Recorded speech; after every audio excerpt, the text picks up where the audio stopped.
I'm Bruce Marshall.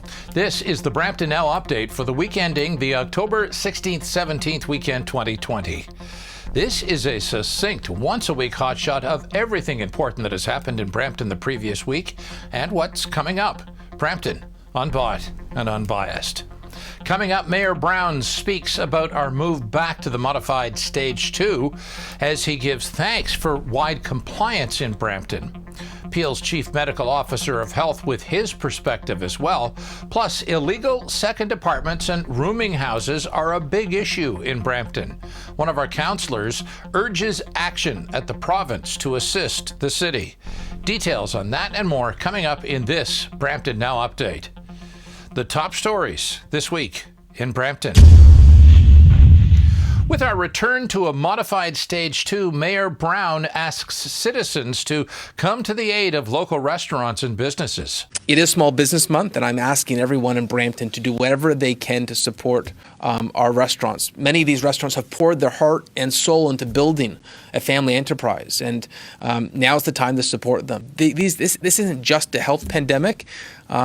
It's an economic firestorm, and we have to find ways to support these small businesses. The mayor also had good news about compliance to the regulations in Brampton. There was only one charge for failing to comply with an order under the Reopening of Ontario Act, and there was only 19 charges under the mandatory face covering bylaw. So if you look at this, the numbers continue to go down. So I want to thank Brampton. You understand the severity of this virus. You understand the severity of COVID and are doing your part. In a moment, Peel's Chief Medical Officer of Health and his medical take on our return to a modified Stage 2. Ahead on Brampton Now Update.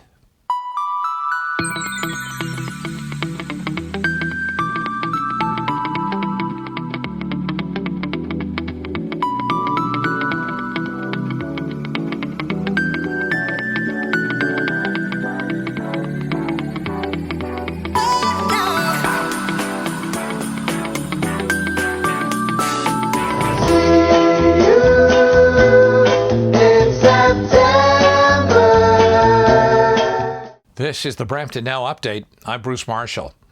At the City of Brampton's weekly COVID press conference this week, Chief Medical Officer for Peel, Dr. Lawrence Lowe, offered some thoughts. Today I want to offer my perspective on the province's decision to return Peel to a modified Stage 2. I know that the timing was difficult, and it was also difficult to hear, given all the sacrifices that our community has made to date.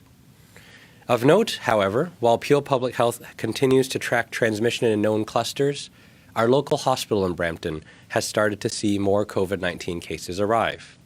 Thus, while I know that not everyone will agree with the change, I'm sure we all agree with one thing.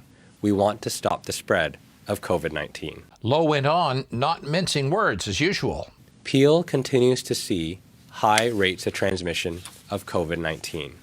And while these are currently linked to known sources, large households, large workplaces, social events, we know this can change rapidly as the virus continues to circulate in our community.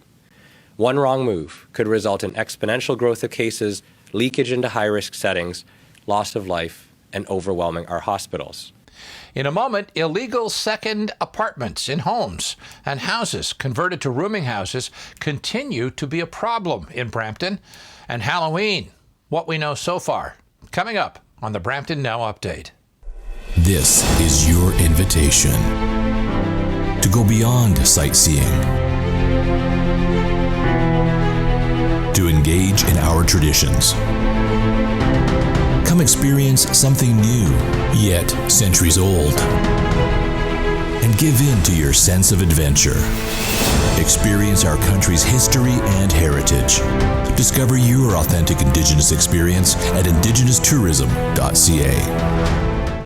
I'm Bruce Marshall, and this is the Brampton Now Update. Illegal second units, apartments in houses that don't conform to building or fire codes, or houses cut up as rooming houses, typically to house foreign students, are a particular issue in Brampton, as you may know on your very own street. There are a few sides to this issue. There are those who advocate for second units, rationalizing that a second unit increases value of the home and provides a homeowner with a second income. It also helps in some measure to provide affordable housing. However, a competing voice says that these properties produce an out-of-proportion service burden on the city for the taxes that were paid for the property. Also part of this issue is access that inspectors have to inspect what has really become a commercial enterprise in a house. Ward 3-4 Councillor 𝗕𝗿𝗺𝗺𝗺 is particularly engaged in this issue and brought the matter forward as a discussion item during the October 9th Committee of Council meeting, where a motion was tabled to send a letter to the province asking them to amend the building code to allow the city's enforcement officers easier access to suspected illegal second units. There's at least one case of a rental property owner in Brampton being convicted of criminal negligence causing death under the Criminal Code of Canada for not meeting minimum code in the fire death of a tenant. Halloween. That probably is the biggest thing on everyone's mind, really. The Federal Medical Officer of Health says it should go on, but precautions must be taken. GTHA mayors, according to Mayor Patrick Brown at the city's weekly press conference, are asking for one clear public health message for the province. It was expected that the province would come down with some advice, that one clear message, this week, but nothing so far. What we do know from Premier Ford is that when Halloween has come up previously, he has always sounded a very cautionary tone. We should expect some definitive direction from the province in the next few days, though it wasn't here by the time I recorded this on Friday afternoon.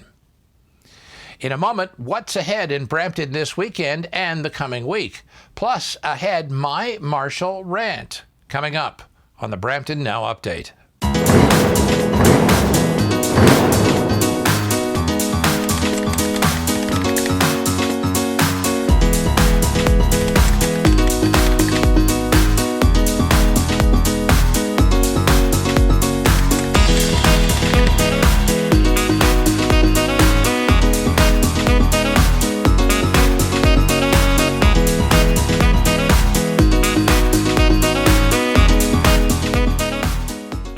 You're watching Brampton Now Update. I'm Bruce Marshall. This weekend and ahead in Brampton, Brampton Farmers Market is Saturday. Details on the market and protocols at brampton.ca. The last market day is October 24th. The Downtown Brampton BIA hosts a Taste of Brampton, showcasing all that's good to eat in downtown Brampton till the end of October, whether you eat in, which we can't do right now, or take out. Go to tasteofbrampton.ca. Boys and Girls Club of Peel has started soliciting donations for the Christmas hamper program. You can go to bgcpeel.org for information on how to help them out. Doors Open Brampton has gone digital. Explore more than 20 unique places in Brampton from the comfort of your home for digital Doors Open at the end of the month until October 31st. Go to brampton.ca/doorsopen. The Journey Neighborhood Centre, with 2 Brampton program locations, opened a thrift store in downtown Brampton. Journey Thrift is on Nelson Street near the YMCA. Brampton Music Theatre continues a fundraising contest called Catch the Ace. It's at bmtcatchtheace.ca. BMT also continues online training programs and concerts on their website at bramptonmusictheatre.com or like them on Facebook. Coming up, the Marshall Rant. Halloween. Where are we with that? And what new traditions might be made? Let's focus on that next on the Brampton Now Update.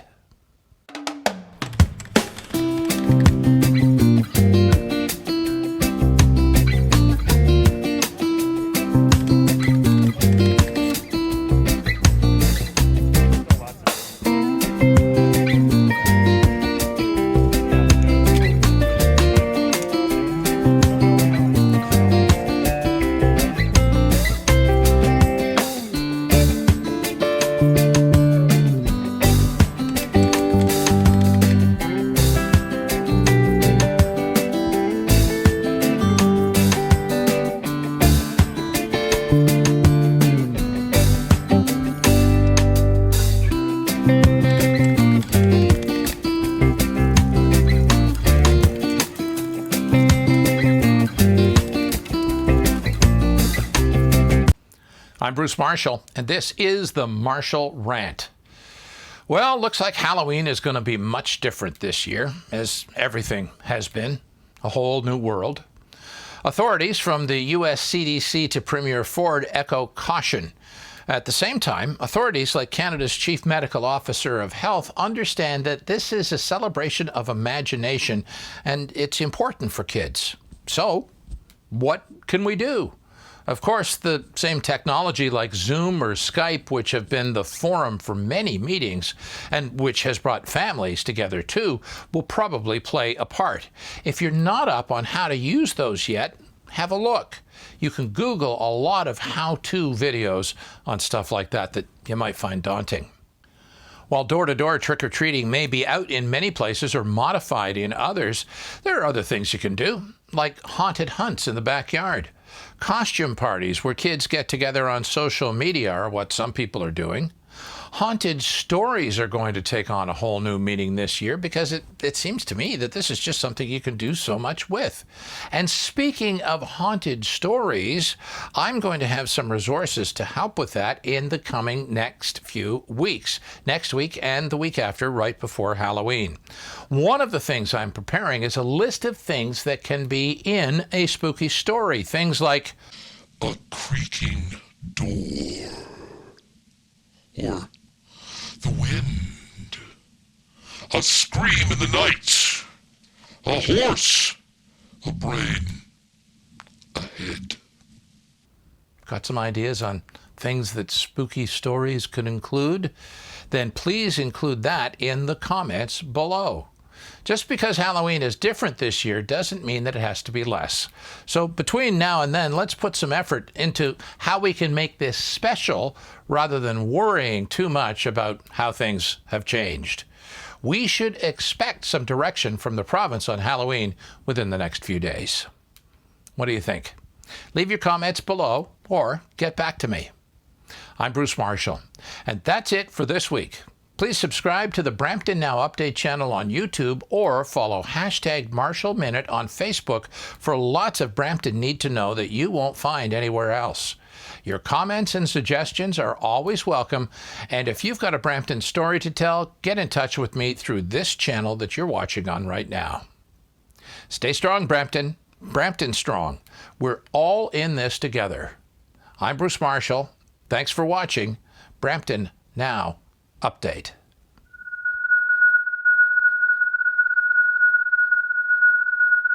Quiet, numbskulls, I'm broadcasting.